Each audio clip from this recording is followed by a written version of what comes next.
అల్లూరు జిల్లాలో గిరిజన సంఘాలు ఆందోళనకు దిగాయి. ఆదివాసీ ట్రస్ట్ పేరుతో అమాయక గిరిజనులను మోసం చేసిన చైర్మన్ పడాల్ ఆస్తులు జప్తు చేయాలని గిరిజన సంఘాలు డిమాండ్ చేస్తున్నాయి.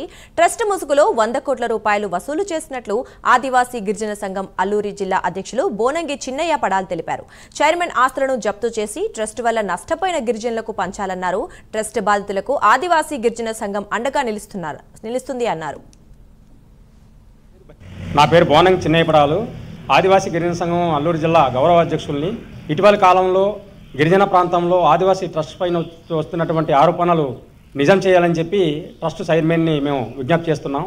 అందులో ఉన్నటువంటి బోర్డు సభ్యులు కానీ, లేదు వాళ్ళు కట్టినటువంటి డబ్బులు కట్టినటువంటి వాళ్ళు కానీ గత 10-15 రోజుల నుంచి వాళ్ళు చేస్తున్నటువంటి అంతర్గత పోరాటం కానీ, లేదు బహిర్గతమైనటువంటి పోరాటం కానీ ఈరోజు బట్టబయలైంది.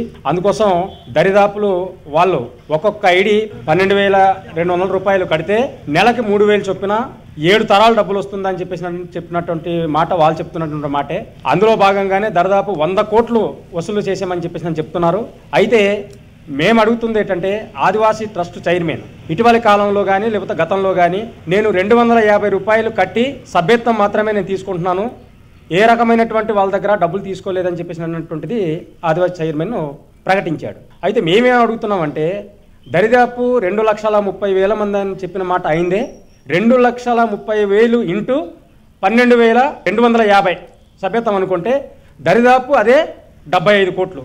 ట్రస్ట్లు ఎక్కడ కూడా సభ్యత్వం రూపంలో డబ్బులు వసూలు చేయదు.